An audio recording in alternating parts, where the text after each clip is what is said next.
అమ్మా నాన్న అనాథాశ్రమం గురించి చూశారు. అప్పటి నుంచి ఎప్పుడైనా మనం వెళ్ళి అవన్నీ చూసి వాళ్ళు ఎలాగున్నారో ఏమిటి అనేది తెలుసుకుని వాళ్ళకి ఏమన్నా సహాయం చేద్దామని ఎప్పటి నుంచో అడుగుతున్నారు. కాబట్టి వాళ్ళకి మాకు కుదిరింది. కాబట్టి వాళ్ళు పొద్దున్న ఉదయం వచ్చి ఇక్కడికి వచ్చి అనాథల్ని వాళ్ళు మెయింటెనెన్స్ చేసేదాన్ని చూసాము. ఇక్కడ చాలా గొప్పగా జరుగుతున్నది.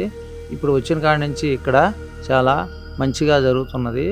భోజనాలు అనాథలను కూడా తీసుకొచ్చి ఇక్కడ మంచిగా బాగు చేసి మళ్ళీ వాళ్ళ ఇళ్ళకి పంపించేటట్టు చేస్తున్నారు. ఇక్కడ డాక్టర్ సౌకర్యాలు అన్నీ ఉన్నాయి. మళ్ళీ రావాలని కోరుకుంటున్నాను.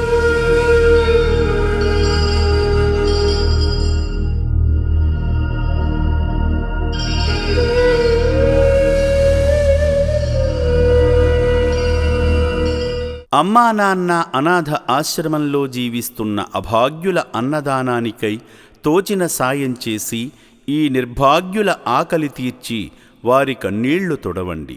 ఈ అనాథులను కూడా మీ బిడ్డలుగా భావించి వారి ఆకలి తీర్చడంలో భాగంగా బియ్యము, పప్పు, ఉప్పు, నూనె వంటి కిరాణా సామగ్రితో పాటు కూరగాయలను అందజేసి 3 పూటలా జరిగే అన్నదానానికి మీ వంతు సాయం చేసి చేయూతనివ్వండి.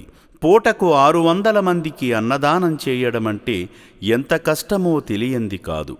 ఈ అనాథుల ఆకలి బాధలకు చెలించి మీరు చేస్తున్న సాయం వల్లనే ఈ అన్నదాన యజ్ఞం నిర్విరామంగా కొనసాగుతుంది.